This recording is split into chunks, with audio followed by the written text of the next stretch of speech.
안녕하세요. 충북 상인연합회장 이명훈입니다. 존경하는 상인 여러분, 온라인 영상으로 뵙게 되어 매우 반갑고 감사하게 생각합니다. 어려운 여건 속에도 금년 한 해 코로나 극복과 방역에 힘써주신 여러분께 수고하셨다는 말씀을 드립니다. 앞으로도 우리 전통시장이 코로나 극복 방역 주체가 되어주시길 당부드립니다. 코로나 대응을 위해 지난 11월 전국 최초로 온라인 우수시장 박람회를 개최하였고, 이번 마케팅 교육도 온라인 영상으로 개최됨을 널리 양해해 주시면 감사하겠습니다. 예년 같으면 함께 만나서 소통하고 화합도 다지는 뜻깊은 교육이 될 텐데 못내 아쉬움이 큽니다. 이번 온라인 마케팅 교육이 코로나를 극복하고 우리 전통시장이 더욱 활성화되는 계기가 되었으면 합니다. 금년도 얼마 남지 않았습니다. 연말 마무리 잘하시고 다가오는 신축년 새해에도 여러분의 건강과 가정의 행복이 충만하시고 부자 되시길 기원드립니다. 대단히 감사합니다. 전통시장 상인 여러분 반갑습니다.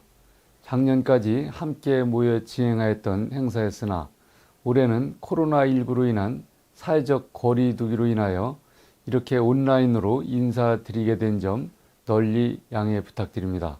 먼저 늘 전통시장 상인분들의 권익을 위해 앞장서고 있는 충북상인연합회 이명훈 회장님을 비롯하여 도내 전통시장을 위하여 다양한 사업을 추진하고 있는 상인연합회 임원분들께도 깊은 감사의 말씀을 드립니다. 존경하는 전통시장 상인 여러분, 코로나19는 우리 모두의 삶을 변화시키고 있습니다. 비대면 수요는 급증하고 온라인 쇼핑 및 각종 배달 서비스가 오프라인 소비를 대체하고 있습니다. 이러한 사회 구조의 변화는 디지털 기반이 취약한 전통시장 및 소상공인들에게 피해를 가중시키고 있습니다. 우리 도는 이러한 위기 상황을 극복하기 위하여 지난 11월 전통시장 우수상품 박람회를 전국 최초로 온라인 라이브 커머스로 진행하여 예년의 오프라인 행사보다 더 높은 판매 실적을 기록하였습니다. 또한 온라인 박람회와 더불어 이번 온라인 마케팅 교육을 계기로 전통시장의 온라인 플랫폼화를 추진, 비대면 소비 트렌드에 맞는 전국 최초의 온라인 전통시장 플랫폼을 충북에 구축하고자 합니다. 존경하는 전통시장 상인 여러분, 전통시장은 단순히 물건을 파고 사는 공간이 아니라 서민 경제의 중심이며 지역 주민의 소통의 장이자 지역 문화와 정서가 녹아있는 삶의 현장입니다. 우리 도는 이러한 전통시장의 자생력을 키우고 보다 편리하고 품격 있는 전통시장을 만들기 위해 2020년 특성화 시장 육성 사업에 51억 원, 시설 현대화 사업에 43억 원, 주차 환경 개선 사업에 173억 원 등 총 267억 원을 투자하는 등 다각적인 노력을 기울이고 있습니다. 특히 도민들께서 안심하고 이용할 수 있는 안전한 전통시장을 만들기 위해 코로나19 방역물품 지원 사업에 8천만 원, 화재 알림 시설 설치 사업 및 노후전선 정비 사업에 11억 원, 전통시장 화재 공제 가입 지원 사업에 4억 6천만 원 등 총 16억 4천만 원을 지원하여 안전한 전통시장 구축에 최선의 노력을 다하고 있습니다. 앞으로도 우리 도는 서민 경제의 디딤돌인 전통시장이 발전하여 충북 경제의 든든한 버팀목이 되도록 지속적인 지원과 노력을 아끼지 않겠습니다. 존경하는 전통시장 상인 여러분, 그동안 코로나19로 인한 위기 및 유통구조, 소비 세태의 변화 속에서도 정과 활력이 넘치는 전통시장을 만들기 위해 많은 노력을 해오신 점 진심으로 감사드립니다. 시대와 고객이 변화하면서 우리 전통시장도 새롭게 진화하고 있습니다. 이러한 변화에 발맞춰 이번 교육을 통해 코로나 시대의 새로운 마케팅 전략을 익히고 변화에 적응하는 능력을 배양하는 값진 시간이 되길 기원합니다. 아울러 여러분께서 1등 경제 충북 실현의 당당한 주역으로 거듭나길 기대하면서 참여하고 계신 여러분들이 건강과 행복을 기원합니다. 감사합니다. 시장진흥공단 대전 충청지역본부장 이광로입니다. 반갑습니다. 이번 시간에는 코로나19가 극복을 해야 되는데 상인분들이 어떻게 의식을 변화해야 되는지, 그리고 고객을 어떻게 내가 잘 섬기고 모셔야 되는지에 대해서 한번 알아보도록 하겠습니다. 이제 상인분들이 대다수가 친절하죠, 요즘에는. 근데 이제 일부 100명에 1명 정도가 이제 불친절한데, 이런 분들을 위해서 제가 잠깐 한번 그분들을 한번 흉내를 한번 내보도록 그렇게 하겠습니다. 그 변하지 않는 상인분들의 공통점은 있어요. 아니, 내가 사장인데 내 마음대로 한다는데 왜 뭐가 문제냐, 이렇게 말씀하시는 분도 계시죠, 그죠? 두 번째는 귀차니즘이에요. 아이고, 나 지금 이대로도 좋은데 뭘 바꾸라는 거야, 자꾸. 자꾸 교육을 들으라는 거야, 이렇게 말씀하시는 분들이 계시는데, 사실은 이제는 그런 시대는 지났다라고 하는 거죠. 세 번째는 초지일관형이라고 해가지고, 아이고 30년 전 눈높이 가지고 지금도 계속 그렇게 지금 하고 있는 분들이 계시죠. 사실 이제 이런 분들도 바뀌어야 되고요. 또 감각적으로 그냥 무감각한 거예요. 그래서 요즘에 세상이 어떻게 변했든지 말았든지 나는 몰라. 나는 이대로 그냥 좋아. 이렇게 말씀하시는 분들이 계시는 거죠. 그 다음에는 포기형입니다. 아이고 난 자고 누라고 하나도 하지 않고 정부가 다 해주겠지. 이렇게 말씀하시는 분들이 계신 거죠. 그래서 사실은 이제는 그런 것은 다 이제는 지나갔다. 그래서 새로운 시대가 도래하고 있고, 여기에 맞춰서 여러분들도 상인분들도 의식이 좀 바뀌어야 되지 않느냐라고 하는 것을 제가 제일 챕터 첫 번째 제가 꼭 말씀을 좀 드리고 싶어서 제가 이 챕터를 가지고 말씀을 드리는 겁니다. 두 번째는 우리가 왜 변화해야 되는지에 대해서 좀 말씀을 드리도록 하겠습니다. 세상은 정말로 살 것도 많고 또 팔 것도 많고 또 어떤 걸 고를지 이런 것도 다 고객들이 지금 우리가 찾는 거잖아요. 그렇죠? 그래서 공급은 자꾸 넘쳐나죠. 구매처. 내가 여기서 안 사도 다른 데서 살 수 있잖아요. 그래서 구매처도 자꾸 다양하죠. 또 고객의 욕구는 자꾸 바뀌죠. 그래서 우리가 왜 변화하는지에 대해서 여러분들 스스로 생각해서, 나는 정말로 이제 세상이 바뀌었으니까 나도 좀 바뀌어야 되겠다. 이런 의식의 좀 변화를 가지고 살아가는 게 어떨까, 이런 생각을 제가 드려봅니다. 다음에는 고객의 구매 심리 관련입니다. 고객의 구매 심리 관련해서 고객이 만족하는, 이제 과거로부터는 고객 만족은 너무 식상하다. 그래서 고객 절도 시대다. 이런 말씀도 하는데, 하여튼 고객을 좀 만족시키기 위해서 내가 어떤 서비스를 제공해야 되는지 아침에 셧다운 딱 열고 나서 잠시 생각을 하는 거예요. 오늘 내가 어떤 걸 가지고 고객을 좀 만족시켜 줄까? 이런 고민을 좀 하시는 게 좋겠고, 그 다음에 두 번째 이제 고객 감동이라고 하잖아요. 그죠? 그래서 고객이 생각하지 못했던 생각이나 아이디어를 여러분 상인회 여러분들이 스스로 좀 가지고 고객을 좀 감동시켜 주는 게 어떻겠나, 이런 생각이 드는 거고요. 세 번째는 고객의 가치 관련된 겁니다. 자신이 얻는 것과 자신이 지불하는 거를 비교해 가지고 과거에는 싼 거, 많이 주는 것, 이런 거 위주로 했다면 지금은 그런 것보다는 내가 적정한 가격을 지불할 용의가 있고 또 그렇게 한다는 거죠. 그래서 그분들의 고객에 맞춰서 고객의 가치를 좀 높여줄 수 있는 부분이 무엇인가를 여러분들이 좀 고민하셔가지고, 제가 아까 말씀드렸듯이 아침에 샷하면 열을 때 또 샷하면 닫고 집에 가서 그냥 오늘 하루 반성하면서 내가 어떻게 하는 게 좋을지, 또 내가 이걸 또 어떤 걸 또 수정해야 될지, 이런 것을 한번 끊임없이 고민하시고 이렇게 하시는 게 고객을 더 감동시키는 것이 아닐까, 이런 생각을 제가 해봅니다.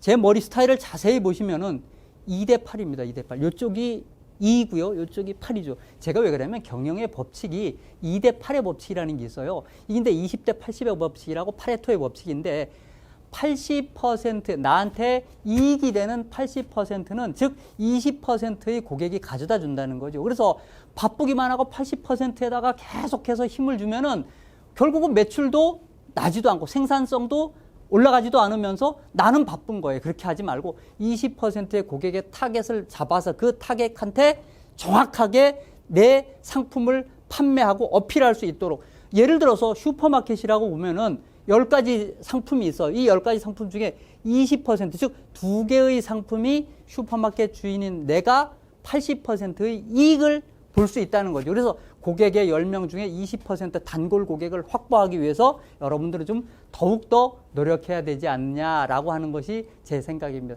또 하나 있습니다. 법칙이. 뭐가 있냐면 10대 10대 10 법칙이라고 해가지고 고객 한 명을 모셔오는데 과거에 $10라고 하죠. $10. 지금 이제 뭐 10일간 또는 10번 단골 고객이 올 때까지 고생을 해야지 내 단골 고객이 이제 확보가 되는 거고, 그 두 번째 10은 고객을 잃어버린, 이렇게 정성 들여서 고객을 모셔왔는데 그 고객한테 조금 섭섭하게 하면 바로 고객은 이탈한다는 거죠. 그래서 그 고객을 잃어버리는데 걸리는 시간은 바로 10초밖에 안 걸린다가 10대 10의 가운데 10이고요. 마지막 10은 뭐냐면 잃어버린 고객을 다시 내가 찾아오는데 걸리는 시간은 또 10년의 소요가 10년의 시간이 걸린다 해서 10대 10대 10. 고객을 모셔오는데도 오래 걸리는데 잃어버리는 데는 10초 간단하게 잊어버리고 다시 그 고객을 모셔오는 데는 다시 또 정성을 들여야 된다. 그래서 우리가 시장을 가보면, 저도 퇴근하고 이제 저도 시장을 보는데 시장에 가서 이제 보면은 제가 이제 주변에 이제 뭐 여기 저 본부장 하고 있으니까 제가 관심 있게 이렇게 보면은, 아니 뭐 판단 사는데 뭐 그걸 뭘 반단을 달라 그래. 아니 요즘에 핵가족시 되고 뭐 사람이 많지 않으니까 뭐 반단 살 수도 있죠. 그럼 예 고객님 뭐 반단 드리죠. 이렇게 하면 될 걸 가지고 뭐 그거 뭐 얼마 된다 그걸 반을 나눠 달라고 얘기하느냐 이렇게 또 하시는 말씀도 계셔요. 제가 이제 들으면서 이렇게 쭉 보면서 다니까 그렇죠. 또 아침부터 뭐 사지도 않고 무슨 게시도 하지 않았는데 뭐 재수 없게 뭐 그렇게, 아이고 그렇게 하면 안 됩니다. 그렇게 하면 안 되고요. 그다음에 뭐 조금 사가지고 뭐 고구마 뭐 한 5,000원치 주세요. 그러면 고구마 5,000원치 산다고 해서 뭘 글 가지고 뭘 봉투를 달라 그러냐 이렇게 하는데, 정말 그러지 말고 친절하게 고객을 감동시킬 수 있는 그런 생각을 가지는 게 어떨까 이런 생각을 합니다. 다음번에는 단합의 필요성을 제가 좀 말씀을 드리려고 해요.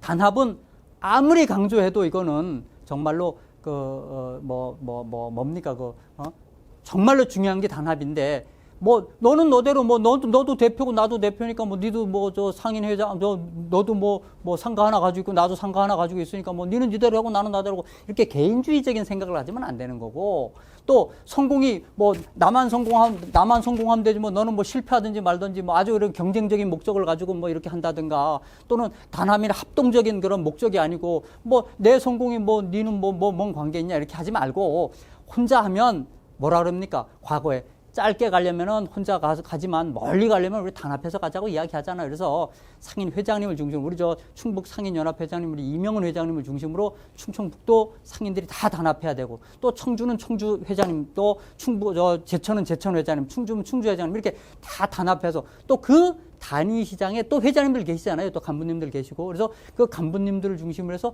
또 단합을 해서, 혼자 하면 할 수가 없어요. 그래서 단합하면 둘 셋이 이렇게 뭉쳐서 하면 힘도 좀 시너지 효과도 크고, 예를 들어 나무젓가락 있잖아요. 나무젓가락 하나가 분지르는 건 얼마나 쉽습니까? 그게 3개, 4개, 5개 갖고 분질러 보세요. 이건 못 분질러요. 함부로 분질르잖아. 그래서 단합은 꼭 하시는 게 좋겠다. 그래서 고객은 그 시장 자체가 하나의 브랜드입니다. 브랜드. 그래서 내가 조금 실수하고 내가 좀 귀찮아도 고객을 위해서 우리가 단합하고 함께 가는 게 좋겠다 이런 생각이 듭니다. 정말로 사공이 많으면 배가 어떻게 되는 겁니까? 산으로 가잖아요. 그죠? 그래서 조직은 리더하고 조직원 간의 믿음과 단합으로 가야 된다. 그래서 꼭 이렇게 좀 상인 회장 중심으로 해서 똘똘 뭉쳐가지고 코로나 극복 잘 하시고 이렇게 하셔야 되지 않나 이런 생각이 듭니다. 또 하나 있잖아요. 중요한 기술이 뭐냐면 완모어라고, 완모어. 한 번 더. 강의도 한 번 듣고는 자꾸 잊어버려요. 그래서 한 번 더 듣고, 또 한 번 더 들은 강의 또 한 번 듣고, 또 옆 사람한테 이야기해서 또 듣고 해서 상인분들 전체가 잘 살 수 있는 코로나 극복 잘 해서 모두가 함께 행복한 세상을 만들어 가시기를 바라겠습니다. 고맙습니다.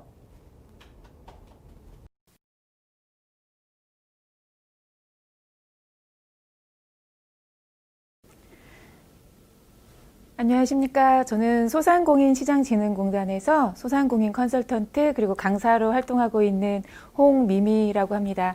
이렇게 온라인이지만 만나 뵙게 돼서 너무 반갑습니다.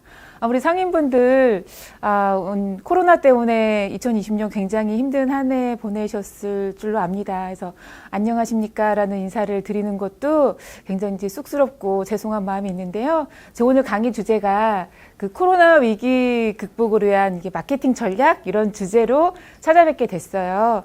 근데 이제 시간이 이렇게 굉장히 길지 않아서 우리 상인분들께서 좀 이해하기 쉽게 제가 사례를 많이 들어드리면 좋은데 시간의 좀 한계상 그런 부분 조금 아쉬울 수 있다라는 점 미리 양해해 드리고 시작하겠습니다.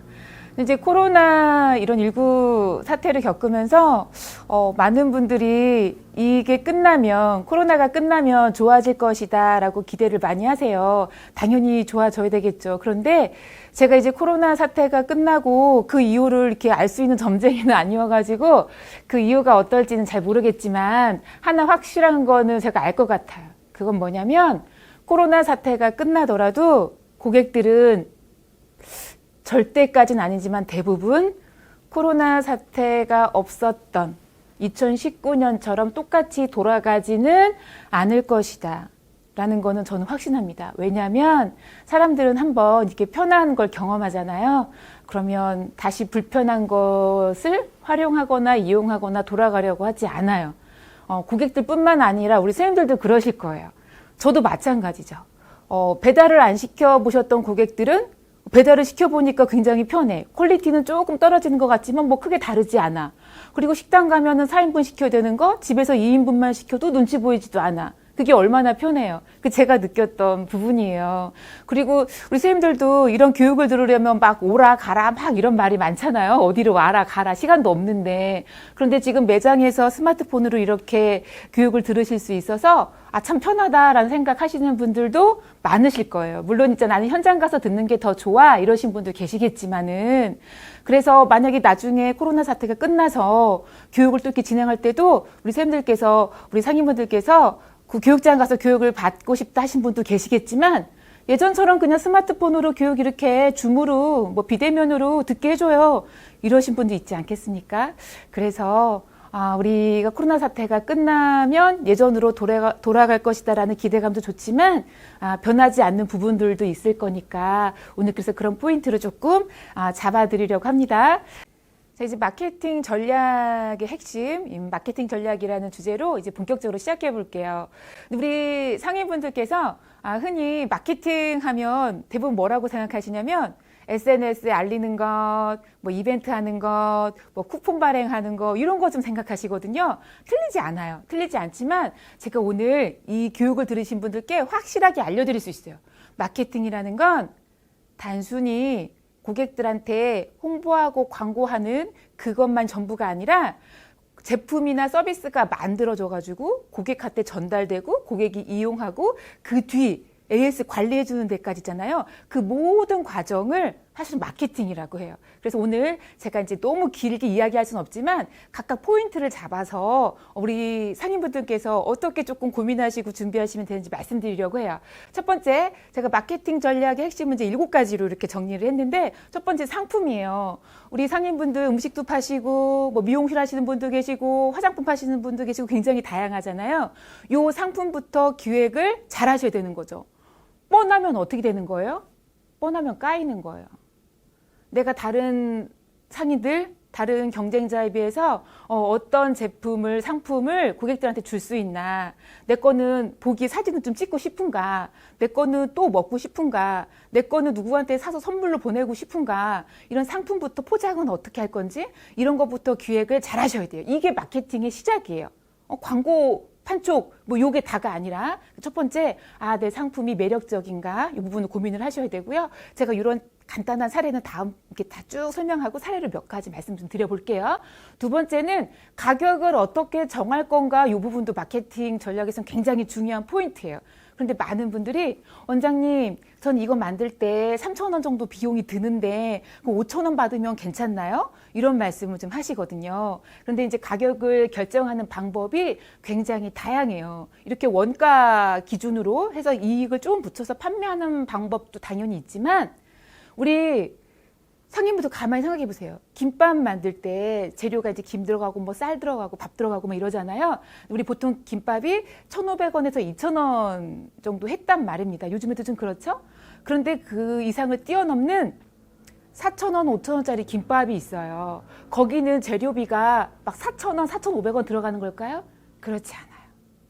거기는 이제 뭐 스토리 같은 것도 입히고 다양한 기법을 통해서 가격을 조금 높게 받는 전략을 취한 거죠. 물론 가격이 항상 높다고 좋은 것도 아니고 항상 낮다고 또 좋은 것도 아니에요. 그래서 이거를 적정하게 내 제품이랑 어우러지게 가격 전략을 잘 세우는 것, 이것도 마케팅에서는 굉장히 중요한 포인트다라는 말씀드리고, 자 이제 세 번째로는 이거를 어떻게 그럼 판매할까? 근데 상품도 되게 잘 만들었고 가격도 잘 책정한 것 같은데 이거를 내 매장에서 팔 건지 또 요즘에 온라인 스마트 스토어에 만들어서 올려서 팔 건지 배달이라는 방식을 할 건지 아니면 포장이라는 방법을 통해서 고객이 가져가게 할 건지 아니면 나 또 너무 많이 이렇게 판매할 자신이 있어서 가맹점 그죠 프랜차이즈 형태로 이렇게 팔 건지 아니면 내 제품을 샵인샵 이런 매장에 좀 납품을 할 건지 다양한 방법으로 물건을 유통시킬 수 있어요. 이런 부분도 고민을 하시는 게 마케팅에서는 중요한 또 포인트 중에 하나입니다. 그리고 네 번째, 촉진이라는 부분이 있는데 이 부분이 우리 상인분들께서 많이 마케팅이라고 생각하시는 부분이죠. 어떻게 하면 알릴 것인가? 그리고 예를 들면 뭐 SNS에 올리는 것, 그리고 뭐 온라인 스마트 스토어 이런 데서도 홍보하는 키워드 광고 같은 거 하시잖아요. 아니면 꼭 온라인으로만 광고를 할 수 있는 건 아니에요. 현수막 이것도 지역에서는 굉장히 유효한 방법이죠. 뭐 이렇게 전단지 이것도 굉장히 유효해요. 근데 이게 막 효과가 없다 그러시는데 저는 그럼 이렇게 반문 드리고 싶어요. 그럼 뭐는 효과 있나? 그럼 뭐는 효과 있어요? 그죠? 한두 번 해가지고 고객이 다 알아줄 것 같으면 우리 다 떼보자 됐어요. 한두 번 해서 고객이 알아주지 않아요. 꾸준히 하시고 지치지 않고 하시는 게 마케팅에서는 가장 큰 핵심인 것 같습니다. 그래서 내 형편에 맞게 조금 더 최선을 다하는 방법. 그래서 뭐 오프라인 쪽에서는 전단지든 뭐가 됐든 쿠폰이 됐든 꾸준히 해보시는 것, 그리고 온라인으로도 키워드 광고든 SNS든 꾸준히 올려보시는 것, 이런 것도 중요한 포인트다 말씀드리고요. 자, 이 네 가지가 사실은 마케팅 하시는 분들이 굉장히 고민을 많이 하시는 포인트예요. 상품, 가격, 유통, 그리고 이제 촉진, 이렇게 네 가지가 큰 포인트고, 부수적으로 또 하나 세 가지 중요한 게 있는데, 첫 번째 이제 사람, 지금 다섯 번째겠죠, 선생님? 자, 사람인데, 우리 사장님이 굉장히 중요한 거죠. 고객을 어떻게 응대하는지, 또 어떻게 관리하는지. 고객이 오셨는데, 내 물건 좋으니까 당연히 왔어. 그죠? 나 맛있게 하니까 그냥 당연히 오는 거야. 당연한 게 있어요? 우리 고객들이 잊어요. 금방 잊어요. 왜냐면 우리 상인분들처럼 하시는 분들이 많으시니까. 그래서 고객들이 잊지 않도록 꾸준히 관리해 주시고 좋은 미소로 대해 주시고 이런 부분은 사람에 관련된 포인트가 굉장히 중요하고요. 그리고 이제 여섯 번째 과정인데 고객이 이거를 우리 선생님 제품을 상인분 제품을 알고 방문하고 구매하고 포장하고 그리고 먹어보고 그리고 요즘에 방송에서 크게 이슈가 났었죠. 족발집 그죠? 이렇게 쥐 그래서 이런 문제가 생겼을 때 그 뒤 처리를 또 어떻게 하는가 이런 프로세스, 이런 과정들도 마케팅에서는 굉장히 중요한 포인트예요. 그거 잘 모르겠는데요. 우리가 안 했는데요. 그 우리 제품 아닌데요. 이렇게 발뺌하시거나 끝내시는 게 아니라 그 뒤처리까지 잘해주시는 것도 마케팅에서 굉장히 중요하고요. 자, 마지막 이제 물리적인 증거라고 제가 썼는데 물리적인 증거라는 표현이 조금 어려우시죠. 예를 들면 이런 거죠. 매장에 딱 갔는데 좋은 음악이 막 흘러나와. 제가 작년에 대전에 있는 한 전통시장에 강의를 이제 갔거든요. 근데 그렇게 좀 일찍 갔어요. 가을이어서 가을. 그래서 이렇게 시장을 한 바퀴 쭉 돌아보는데 그 시장에 있는 꽃집에서 음악을 이렇게 틀어놓으신 거예요.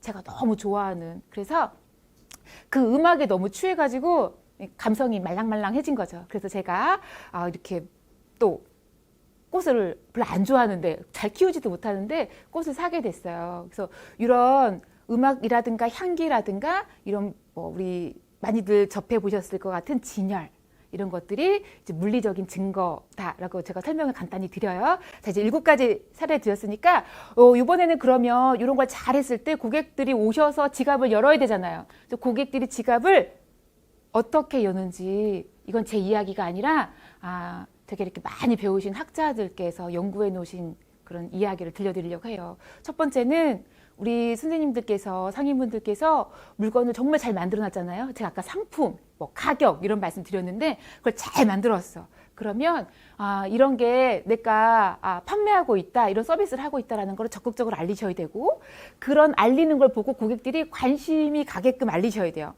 우리 상인분들도 뭐 물건을 파시는 상인분이긴 하시지만 다른 데 가면 또 고객의 입장이 되기도 하시잖아요. 그럴 때 나 저거 먹어볼까? 저거 사볼까? 이런 관심이 좀 생겨야지. 저런 거 뭐 저런 걸 팔어? 이러면 이제 거기서 끝. 이제 관심을 얻게 하고. 근데 요즘 고객들이 보이는 행동이 있어요. 와, 저거 너무 좋다. 진짜 머리가 막 저걸로 샴푸하면 막 머리가 나는 거야? 아니면 저거 뭐 하면 단백질이 많이 보충되는 거야? 저거 먹으면 막 뭐예요? 화장실을 잘 가는 거야? 하여튼 이런 관심을 딱 끌었잖아요. 우리 홍보하시는 그런 걸 보고. 근데 옛날 고객들은 그러지 않았는데 요즘 고객들은 뭐를 하냐면 검색을 해보는 거예요. 진짜인가? 이걸 써본 사람들이 뭐라고 하나? 그래서 우리 상인분들께서 이건 중요하게 짚고 가셔야 되는데 난 자신 있어.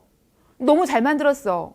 이건 난 어디다 내놔도 뒤지지 않아. 이렇게 확신이 있으시다면 적극적으로 알리시고 그 다음 온라인에서 검색했을 때 반드시 보여줘야 한다. 이제는 고객들이 거기서 확인하시거든요. 그래서 그 검색을 통해서 고객들이 좋아요라고 많이 있으면 좋군 이라고 믿는 거고 고객들이 아유 낚였어요. 막 이런 건 뭐 이런 물건을 팔아요. 막 이렇게 댓글을 이제 달았으면 거기서 끝.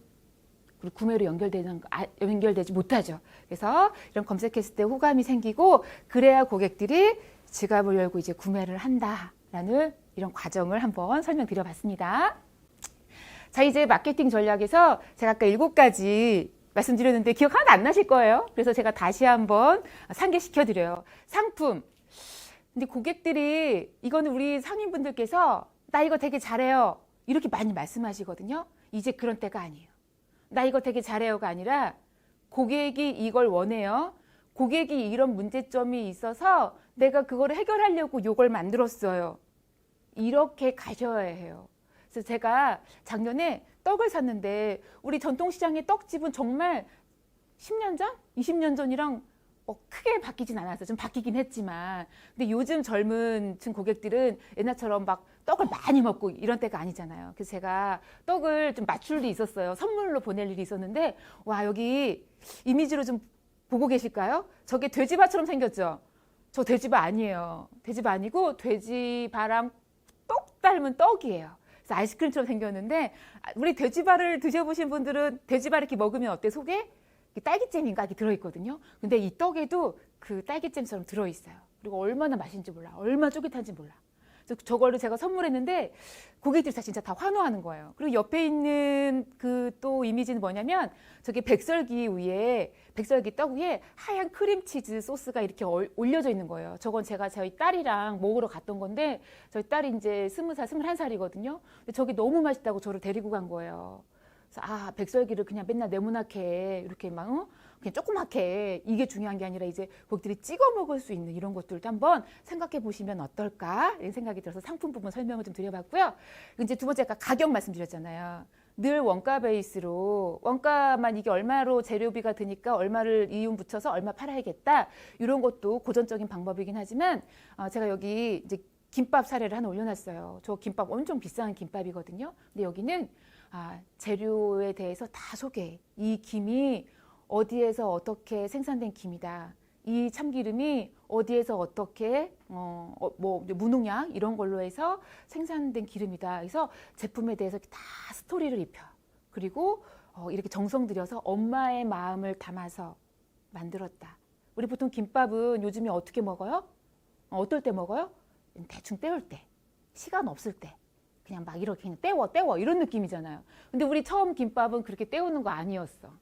그죠? 다 기억하실 거예요. 엄마가 내 새끼 소풍 갈 때 맛있게 먹으라고 싸주셨던 아마 저희 어렸을 땐 최고의 음식이 김밥이 아니었을까요? 그 정신을 다시 살린 게 이 김밥 브랜드죠. 그래서 그 가격을 조금 더 이런 스토리를 입혀서 좀 높게 책정해도 고객들은 충분히 수용할 가치가 있다라고 느낀다는 겁니다. 자, 그 다음에 제가 코로나가 끝나도 이것은 달라지지 않을 거예요 라고 제가 시작하면서 말씀드렸던 포인트가 여기에요. 배달을 시켜봤던 고객들은 퀄리티가 매장에서 먹는 것보다 약간 떨어진다는 걸 다 감수하고 편안하게 먹을 수 있기 때문에 배달이랑 포장은 좀 줄어들지 않을 거라고 저는 확신해요. 그래서 우리 상인분들께서 배달하면 남는 거 없어. 포장 뭐 용기하고 뭐 남는 거 없어. 이렇게 하면서 자꾸 안 하시면 고객들한테 외면을 받을 수밖에 없다고 저는 생각이 들고요. 그래서 이렇게 배달이나 포장하면서 만족도를 높이면 당연히 매장으로 방문하는 고객도 늘릴 수 있지 않겠습니까? 근데 여기서 배달과 포장에서 포인트가 있는데 배달하고 포장했을 때 고객들이 잘 먹었다 막 올리실 때 있어요. 그럴 때 우리 상인분들이 조금 더 신경 써야 되는 포인트가 뭐냐면 감사합니다. 이렇게 찾아주셔서 고맙습니다. 이렇게 댓글 남겨주셔서 고맙습니다라고 다시 한번 그 마음을 전하시는 포인트가 엄청 중요해요. 그거는 글을 올리신 고객도 감동스럽지만 그거를 보는, 아까 제가 검색한다고 했잖아요. 그 검색을 하는 다른 고객들도 이 사장님 마인드가 장난이 아니군. 그래서 이렇게 우리 선생님을 선택하는 뭐 좀 이렇게 패턴으로 들어가고 있다. 이렇게 말씀을 드리고요. 자, 다음에 요 사진은 제가 직접 그 컨설팅 갔다가 찍은 사진이에요. 우리 솔직히 상인분들께서 뭐라고 하시면 나는 몰라. SNS 몰라. 막 이러시거든요. 그래, 맞아요. 우리 잘하기 힘들어. 그죠? 내가 이거 바빠 죽겠는데 언제 SNS 올리고 막 이래. 대부분 잘하시는 상인분들 보면은 이걸 누가 해주게요? 상인분들이 직접 하시기도 하지만 대부분 고객이 올려주시는 거예요. 근데 고객한테 돈 주고 막 올려달라고 해요? 고객이 돈만 받고 안 올려줘. 어떨 때 고객이 올리냐면 감동했을 때. 그리고 내가 되게 특별한 걸 먹었다, 특별한 서비스를 받았다라고 생각할 때 올리는 거예요. 우리 상인분들도 그렇잖아요. 너무 고마워요. 자발적이어야지. 그래서 이 사진이 제가 컨설팅 갔는데 고객들이 지금 어떤 반응을 보이구나 제가 앉아서 먹으면서 관찰한 거거든요. 근데 거짓말 안 하고 대부분 고객들이 다 찍어. 왜요? 나 이런 거 먹어봤어. 여기 대단하지 않니? 이런 걸 올리고 싶고 자랑하고 싶고 또 고마움을 또 이렇게 알려주고 싶고 여러 가지 마음이었겠죠. 그래서 우리 상인분들도 내가 직접 하는 것도 좋지만 고객들이 스스로 할 수 있게끔 찍게끔 이런 만드는 포인트 굉장히 중요하다라고 말씀드려봅니다. 자, 그리고 이제 요즘에 비대면, 그죠? 고객들 만나면 안 돼. 고객들도 불편해해요. 그래서 이제 키오스크라는 이런 이제 장비를 사가지고 고객들이 주문하고 결제하고 막 이렇게 하잖아요. 근데 이게 비싸단 말이에요. 그죠? 돈이 많으면 사면 돼. 근데 우리 이렇게 경제적으로 또 여력치 않으신 상인분들도 많으신 거 잘 압니다. 그래서 네이버에, 제가 네이버 광고하는 건 아닌데요. 네이버에 소상공인들이 쓰시면 좋을 만한 무료 서비스가 엄청 많아요. 그래서 제가 이번에 소개시켜드린 요거는 이제 스마트 주문이라고 해가지고 요즘 고객들은 다 스마트폰이 있으시잖아요. 그래서 이제 모든 업종에 해당은 안 되는데 그 외식업 이런데 카페 이런데 여기 주문을 하면 그 QR코드에 메뉴라든가 가격 이런 거 주문 결제를 스마트폰으로 이렇게 찍어서 다 할 수 있게끔 서비스를 하고 있어요. 그래서 지금 이제 이 들으시는 순간에는 저게 뭐지 하고 궁금해하실 텐데 컨설팅을 통해서든 뭐 어떤 지자체든 상인회를 통해서라도 이런 거 한번 조금 더 알아보시고 설치하시면 무료로, 그리고 고객들이랑 직접 대면하지 않으면서 이제 젊은 고객들이 직접 주문하고 결제할 수 있는 이런 서비스도 있다. 이런 포인트 이런 거 활용하시라라고 한번 알려드립니다. 자, 그리고 이제 이건 코로나가 끝나도 그렇고 우리 고객들을 배려해주는 포인트가 마케팅에서 굉장히 필요할 것 같아요. 이건 아까 제가 마케팅 7P에서 사람에 관련된 거죠. 우리 대표님의 마인드가 어떤지 보여주시는 건데, 예를 들면 막 그 사회적 거리두기 한다, 막 방역 열심히 한다, 이런 것도 눈으로 보게 해주시는 게 좋은데 사회적 거리두기는 어떻게 보여줄 수 있어요?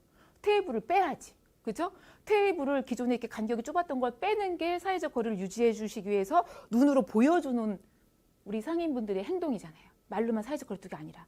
그리고 또 하나는 요즘에 이제 다 그 QR코드로 저희 체크인 들어오고 나가는 거 하잖아요. 그래서 그거를 설치해 주셨으면 좋겠어요. 왜냐면 종이에다 쓰는 거 제가 어떤 마음이 드냐면 저기 막 홍미미, 막 010 막 전화번호 써 있잖아요. 다른 사람이 이거 다 찍어가가지고 나쁜 데 쓰면 어쩌지? 라는 이런 마음 좀 있거든요. 저만 있는 건 아닐 거야. 그쵸? 내 정보 공개 그 연락처랑 이름을 이렇게 막 남들이 다 보는 데다 써놓는다는 게 되게 유쾌하진 않잖아요.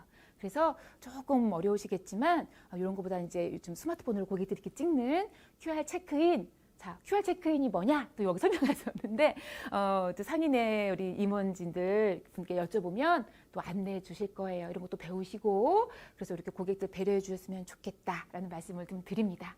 자, 그리고 요거는 유통 쪽에서 소매하시는 우리 상인분들께서 활용해 보시면 좋겠는데, 고민되시죠? 고객들이 이렇게 옆으로 붙어서 따라다니자니 코로나 때문에 염려하시는 것 같고, 혼자 쇼핑하게 두자니 좀 뭘 잘 못 고르시는 것 같고 애매하잖아요. 그래서 이렇게 바구니를 혼자 볼게요 바구니랑 아, 저 좀 도와주세요 하는 바구니를 이렇게 따로 이렇게 놓고 고객들이 아, 나는 안 도와줘도 돼. 나는 딱 그냥 뭐 살 건지 정해서 왔어. 라고 그 바구니를 꺼내시겠죠. 근데 아우, 나 지금 얼굴 기미 때문에 화장품 사러 왔는데 뭘 살지 모르겠어.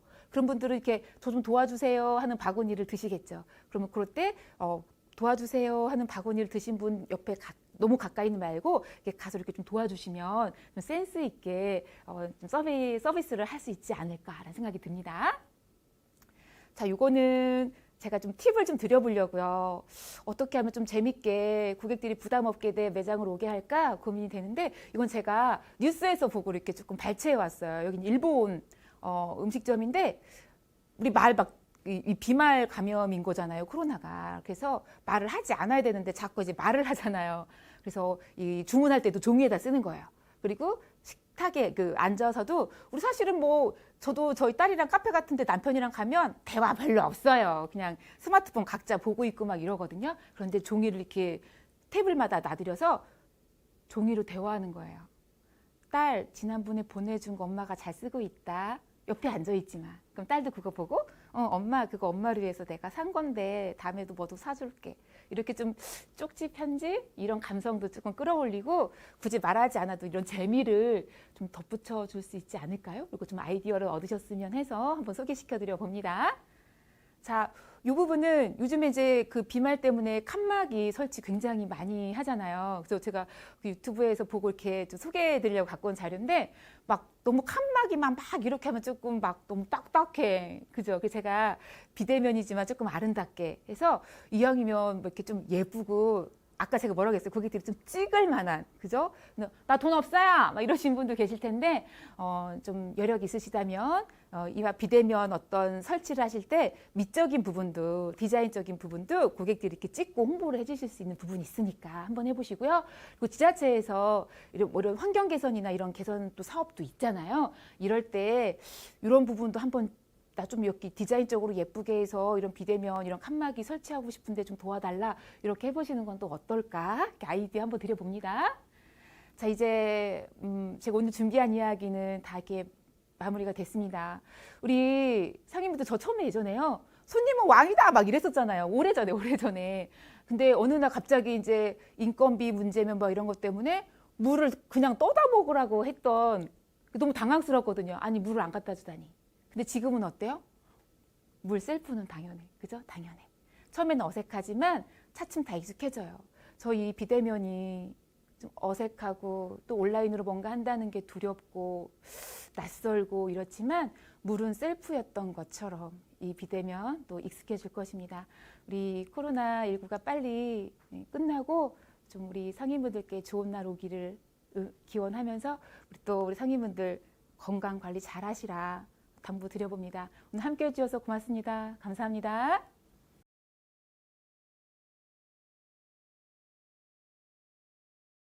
전통시장 상인 여러분 반갑습니다. 충청북도 생활경제팀장 음창기입니다.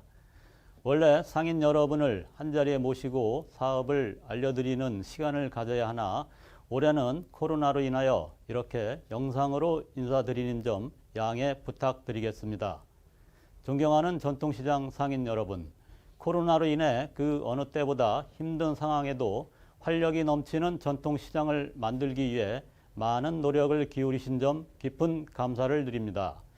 우리 도는 서민 경제의 핵심인 전통시장이 더욱더 발전할 수 있도록 지속적인 지원을 아끼지 않겠습니다. 그러면 2021년도 전통시장 및 소상공인 분들을 위한 우리 도의 주요 시책에 대해 설명드리겠습니다. 첫째로 소상공인 육성자금 지원 사업입니다. 경영 안정을 통한 소상공인 경쟁력 강화를 위해 우리 도는 점포당 5천만 원까지 3년간 2%의 이자 보전을 지원합니다. 충북신용보증재단을 통해 접수하시면 신용보증재단에서 은행으로 보증서를 발급하고 보증서를 받은 은행은 여신 및 채권 보존 후 대출을 시행하게 됩니다. 다음은 노란공제, 노란우산공제 희망장려금 지원 사업입니다. 소상공인의 폐업 및 노령화에 대비한 사회 안전망 구축을 목적으로 도내 노란우산공제에 신규 가입한 소상공인에게 가입일로부터 월 1만 원씩 1년간 지원합니다. 신규 가입일로부터 30일 이내에 신청서 및 매출 증빙 서류를 콜센터나 중소기업 중앙회 충북지역본부, 가입한 금융기관 등에 제출하시면 됩니다. 다음은 온누리 상품권 구매 지원 사업입니다. 온누리 상품권 유통 촉진을 통한 고객 유치를 목적으로 도내 사업장을 둔 기업 및 단체에서 100만 원 이상 온누리 상품권을 구입 시 구입액의 5%를 인센티브로 지원합니다. 충북 상인연합회로 신청서를 제출하신 뒤 구매 매출표 등 구입 증빙 자료를 제출하시면 심사를 통해 계좌로 인센티브를 지급합니다. 전통시장 화재공제 가입 지원 사업입니다. 전통시장의 사회재난 안전망 구축 및 화재 발생 시에 신속한 복구 지원을 위하여 화재공제 가입료를 지원합니다. 공제료 납입액의 70%를 지원하며 점포당 최대 14만 원까지 지원합니다. 가입을 원하는 점포는 화재공제에 개별 가입 후 신청서를 시군에 제출하시면 되며 가입 여부 확인을 거쳐 납입액의 70%를 지원드립니다. 다음은 전통시장 화재알림시설 설치 사업입니다. 2020년까지 총 32개 시장에 설치 중이며 21년도에도 계속 접수 예정입니다. 점포당 최대 80만 원까지 지원드리며 유형에 따라 개별 점포에 유무선 감지기를 설치하거나 공용부에 일정 간격으로 감지기를 설치하여 화재 발생 시 자동으로 소방서에 알림이 갈 수 있게 시스템을 구축합니다. 노전선 정비 사업입니다. 노후된 전선을 정비하여 도민들이 안심하고 쇼핑할 수 있도록 안전한 쇼핑 환경을 조성합니다. 21년도에는 2개 시장에 노전선 정비를 지원하며 전기 설비가 노후화된 개별 점포의 시설 개선을 지원합니다. 시장당 총 사업비는 최대 5억 원 이내이며 점포당 250만 원까지 지원합니다. 특성화 시장 육성 사업입니다. 특성화 시장은 총 3개 유형으로 지역 거점 시장으로 육성을 도모하는 지역 선도형, 지역의 문화 및 자연 관광 자원과 연계한 문화 관광형, 특성화 사업 추진 기반 조성을 목적으로 하는 특성화 첫걸음형이 있습니다. 우리 도는 2021년 기존 5개 시장에 신규 3개 시장을 더해 총 8개 시장이 문화관광형으로 선정되어 총 38억 원을 지원할 예정입니다. 각 시장은 문화, 관광, 역사 등 지역 특색과 연계한 시장 투어 코스 및 체험 프로그램 등 다양한 사업을 추진할 예정입니다. 선정 절차는 상인회에서 시군으로 신청하시면 지방중기청, 시도, 소진공에서 현장 평가 및 서류 심사를 거쳐 중기부에서 사업 대상지를 선정합니다.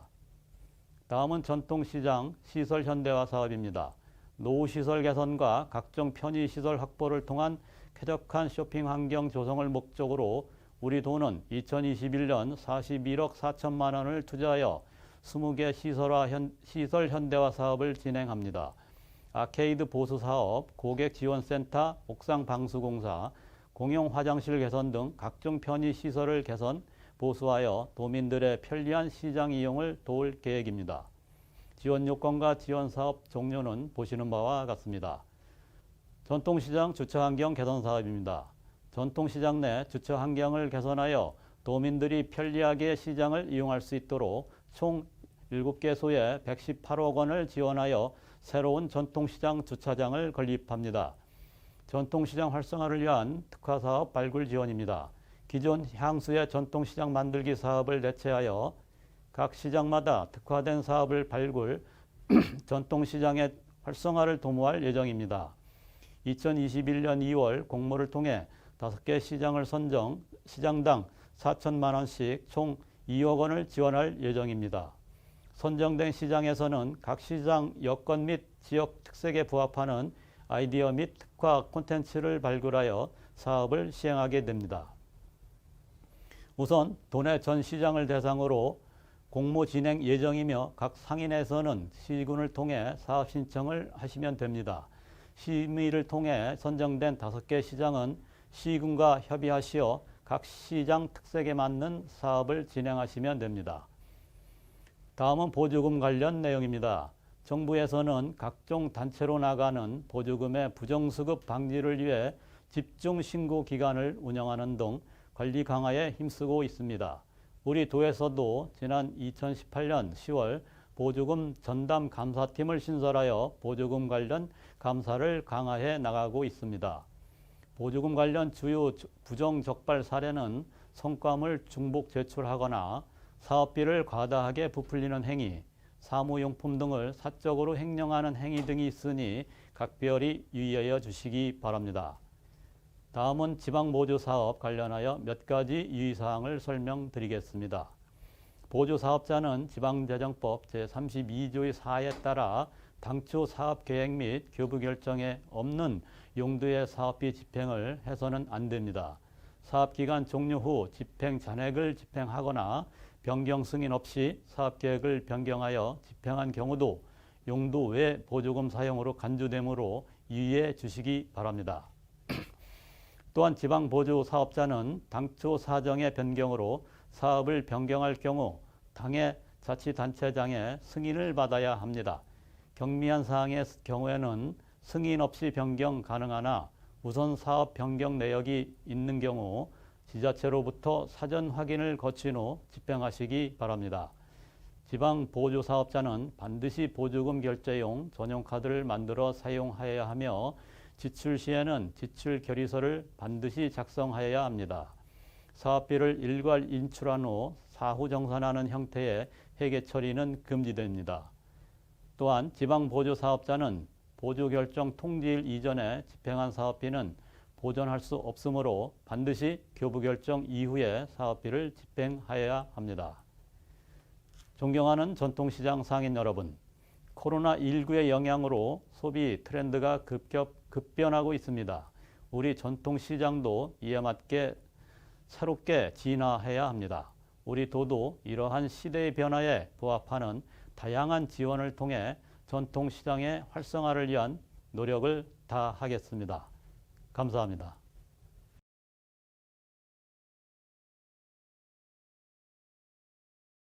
안녕하십니까. 충북연구원 연구원장 정우철입니다.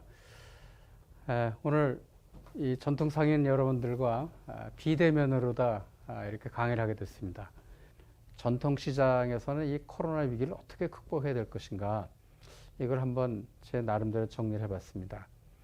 우선 여기 제가 슬라이드에서 만들어 왔는데요. 전통시장을 어떻게 정의하냐면 전통시장 및 상정과 육성을 위한 특별법에서 이렇게 정의합니다.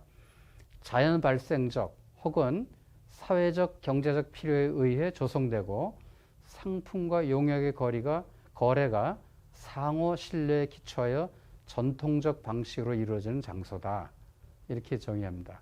저는 여기서 핵심 키워드가 뭐냐면 이 상호 신뢰 그리고 전통적 방식, 이 두 가지 키워드는 우리가 상호 신뢰나 전통적 방식을 하기 위해서는 다 만나야 됩니다. 직접 이렇게 대면해서 해야 되는 이런 그 시장의 특징을 가지고 있습니다. 그래서 전통시장은 아주 전형적인 대면 서비스를 주로 하는 시장이다. 그래서 친근한 사회적 관계를 나타낸다고 볼 수 있습니다. 그런 면에서 이번 코로나19는 가능하면 대면을 하지 말라는 이런 이 큰 사인이기 때문에 굉장히 큰 타격을 받은 건 너무 자명한 사실입니다. 그 다음에 전통시장은 이 전통과 문화가 바탕이 된 시장입니다. 아시다시피 물건을 정말 자기가 필요한 물건, 다양한 물건 사려면 저 대형 마트에 가면 다 있습니다.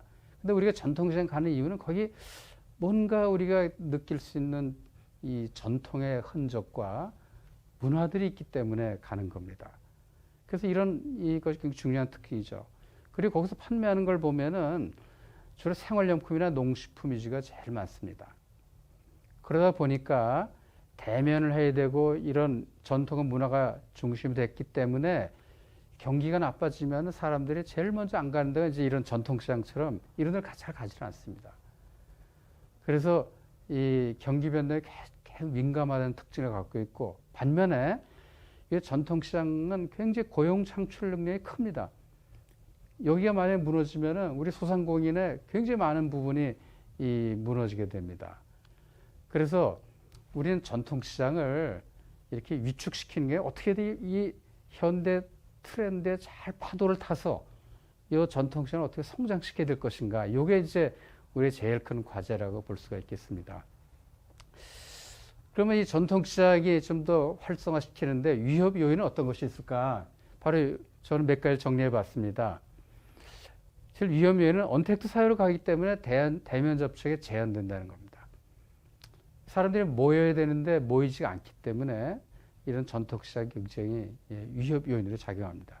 재택근무를 확대한다든지 사회적 거리 운동이 보편화된다든지 그 다음에 환경 및 위생 여건을 중요시하는 소비 성향들이 그 전통시장이 굉장히 불리한 요건이다 이렇게 봅니다. 그 다음에 이거보다 더 중요한 건 사람들이 편리함을 추구하는 소비 트렌드의 핵심에 있다는 겁니다. 제일 편리한 게 그겁니다. 집에서 이렇게 스마트폰으로 다 이렇게 주문하면 금방 갖다 줍니다. 그래서 이런 이 배달 서비스가 증가된다는 추세가 전통시장이 굉장히 불리하죠. 제가 통계를 보니까 2019년도에 배달 서비스 시장의 규모가 9조 7천억 원이었습니다. 근데 올해 1월부터 8월까지 합쳐보니까 7조 6천억 원이에요. 이거 다 합치면 올해 거의 12조 원 가까이 될 거다 이렇게 예측이 됩니다. 그러니까 폭발적으로 성장하는 거죠. 그러니까 이거는 이 배달 서비스 업체가 늘어나서 그런 게 아니라 사람들의 소비 욕구가 이렇게 자꾸 커졌다 이렇게 볼 수 있겠습니다. 이런 이유가 많은 부분이 1인 가구가 증가했다는 원인이 굉장히 큽니다. 이 1인 가구가 정말 소량 소포장 제품들, 간편식품들, 그래서 편의점이나 이런 데서 많이 소비를 하게 되죠.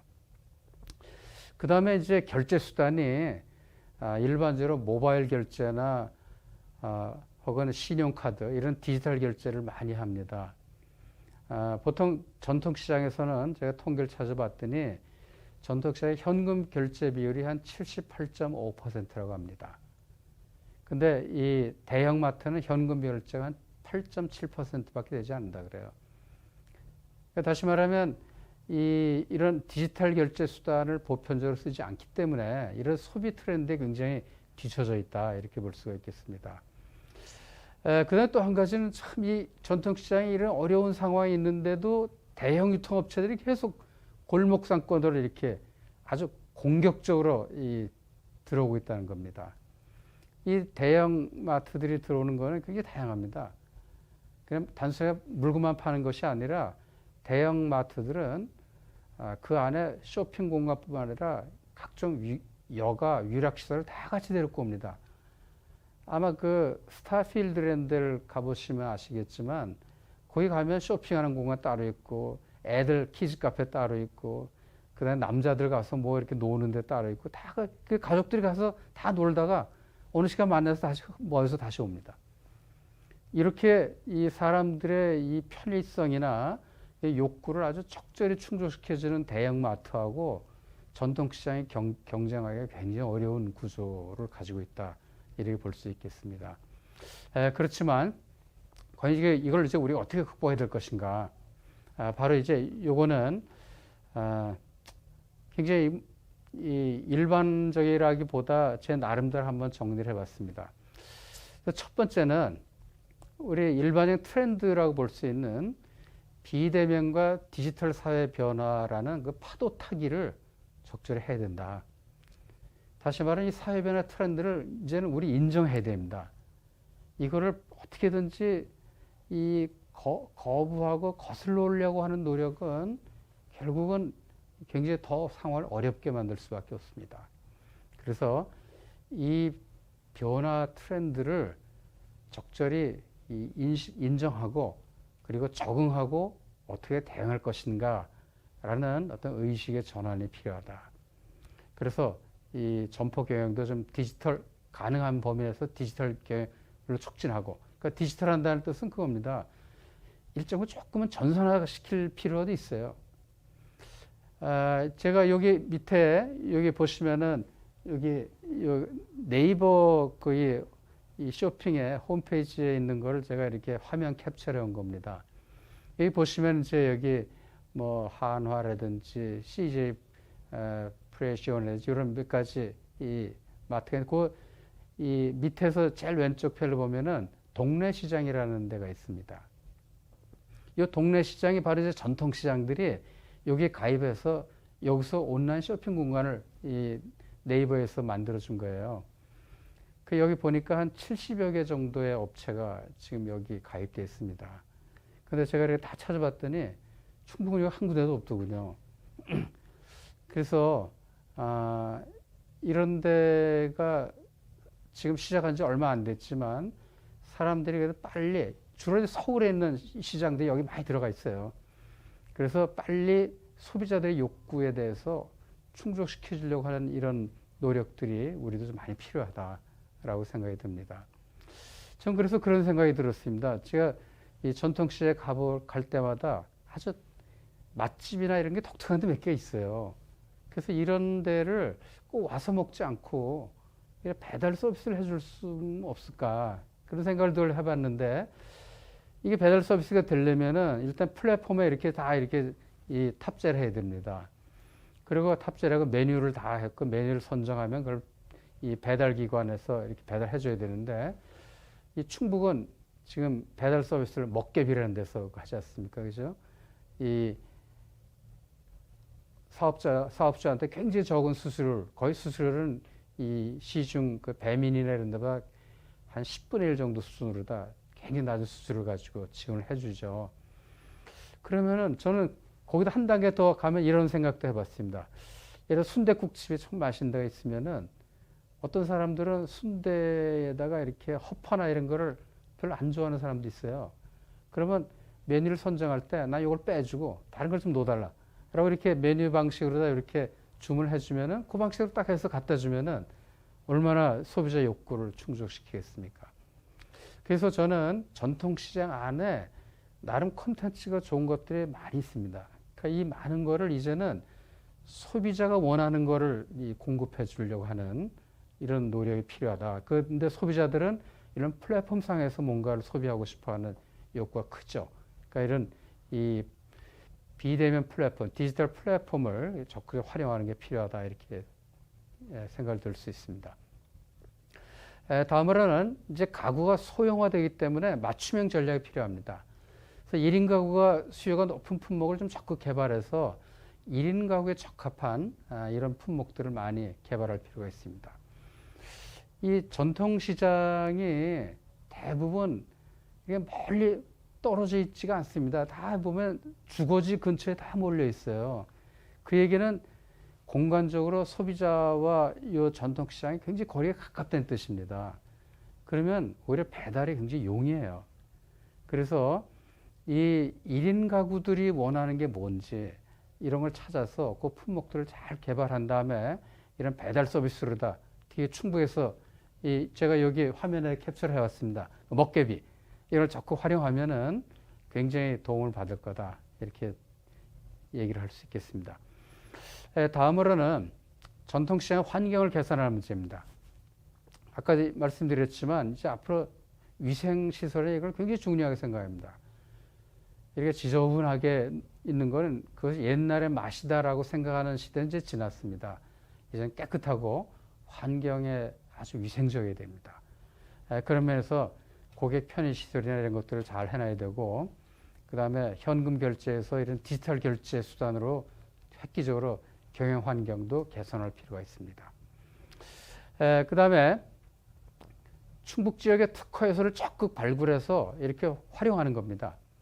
아까도 말씀드렸듯이 전통시장은 말 그대로 전통적 요소와 문화적 요소가 다 결합된 겁니다. 이게 어쩌면 전통시장의 핵심적인 요소입니다. 그러니까 요거를 요 문화적 요소를 잘 활용해서 전통시장에 성장하는데 이렇게 연결시키는 겁니다.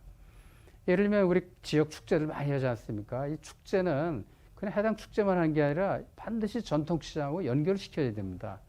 그래야지 이 축제라는 문화적 요소가 이 시장의 이 어떤 성장으로 같이 연결될 수 있는 거죠. 그 다음에 사람들이 충북의 관광에 지금 굉장히 취약합니다. 관광 패키지를 할 때 전통시장을 꼭 투어할 수 있도록 이렇게 만들든지 그러면 전통시장에 많은 콘텐츠를 좀 많이 개발해야겠죠. 그래서 이렇게 우리 충북이 가지고 있는 문화적 요소를 잘 발굴해서 이걸 전통시장과 연결해 주는 노력이 필요하다. 그 다음에 이제 가족 단위 쇼핑입니다. 앞으로 이제 가족 단위 쇼핑이 굉장히 활성화될 거기 때문에 전통시장에 가족 단위 쇼핑할 수 있는 이런 환경을 잘 조성해야겠다. 이렇게 생각이 듭니다. 마지막으로 의식의 계획이 필요합니다. 아까도 잠깐 말씀드렸듯이 매장을 파는 사람들이 뭔가 물건을 지령한 것이 아니라 소비자들이 원하는 것을 판매해야 된다. 그래서 전통시장에 어떤 사람들이 전통시장의 소비자인가, 또 그 소비자가 무엇을 원하는가, 이거에 대해서 정말 명확한 인식이 있어야 됩니다. 그래야지 그 사람들을 위한 어떤 마케팅 전략이나 상품 전략도 필요하다는 것이죠. 그래서 생산자 중심에서 소비자 필요를 충족하는 경영으로 전환해야 된다. 두 번째는 이 전통시장은 고유의 가치가 있습니다. 아까도 말씀드렸듯이 전통시장은 굉장히 고용 창출력이 크고 오래된 전통 문화를 가지고 있기 때문에 이거는 우리 사회적 가치를 실현한다는 의미에서 전통시장의 성장은 우리 사회의 가치를 증진시키는 거다라는 어떤 사회운동이 필요합니다. 요즘 아시다시피 코로나19는 개인주의가 확산되는 추세를 갖고 있습니다. 점점 더 공동체 의식이 사라지죠. 이 전통시장이 이런 공동체 의식을 키우는데 큰 역할을 해야 된다. 이렇게 생각이 듭니다. 그래서 사회운동으로 좀 발전시키는 게 필요하겠다. 그 다음에 마지막으로 이전의 습관 및 고정관념으로 탈피하는 겁니다. 아까도 말씀드렸듯이 과거의 습관에 계속 매여 있으면은 새로운 변화 트렌드에 대해서 이렇게 이 파도 타기를 할 수가 없습니다. 그래서 트렌드 변화를 잘 읽어야 되고, 그리고 전통시장은 말 그대로 거기 있는 상인들이 모여있기 때문에 상인들이 어떤 공감, 상생문화가 그 안에 잘 정착이 돼야 됩니다. 분명한 거는 요즘 추세가 너무 분명합니다. 개인의 경쟁을 해서는 그 경쟁에 개인이 거의 다 공멸하는 것이 일반적입니다. 그래서 지금 협력해야 됩니다. 이 전통시장 안에 있는 모든 상인들이 공생한다는 의식을 가지고 서로 협력하지 않으면은 전통시장 살아가기 어렵습니다. 그래서 이런 공생의 가치들을 정착시키는 것, 이것이 굉장히 필요하다라고 생각이 듭니다. 맞는 말입니다. 제가 여기 영어로 다 써왔는데 business as usual이라는 말은 이전의 일상으로 돌아갈 것을 기대하는 거죠. 아마 이거는 어쩜 불가능할 거다. 이렇게 많은 사람들이 얘기합니다. 분명한 게 최근의 경영은 생명과 경제를 선택해야 된다면 일단 생명이 제일 중요하다라는 교훈을 우리는 이번에 얻었습니다. 그렇다면 이제 코로나를 극복하기 위해서 우리는 이 보는 것이 믿는 거다. 더 많이 보기 위해서, 이 코로나를 얼마나 더 연구하고 보기 위해서 우리 충북의 방사선가속기를 유치했죠. 방사선가속기는 정말 인간이 볼 수 없는 그 한계를 돌파해서 아주 작은 것도 볼 수 있는 겁니다. 이 바이러스가 어떻게 그 바이러스가 우리 몸의 세포, 그 ACE2라는 세포 속에 어떻게 접착하는지를 그 방사선 가속기를 통해서 볼 수 있습니다. 이렇게 많이 봤는데도 아직도 이 단백질 해석을 5%밖에 못하고 있다고 합니다. 그렇다면 어쩌면 우리는 바이러스를 퇴치하는 것이 아니라 동행하면서 살아야 될 이런 지혜를 가져야 되고, 이 바이러스로 생긴 사회적 변화는 거슬려 가기보다는 이젠 그 파도를 잘 타서 거기에 적절히 대응해서 가야 될 때라고 생각이 듭니다. 이상 제 얘기를 마치도록 하겠습니다. 감사합니다.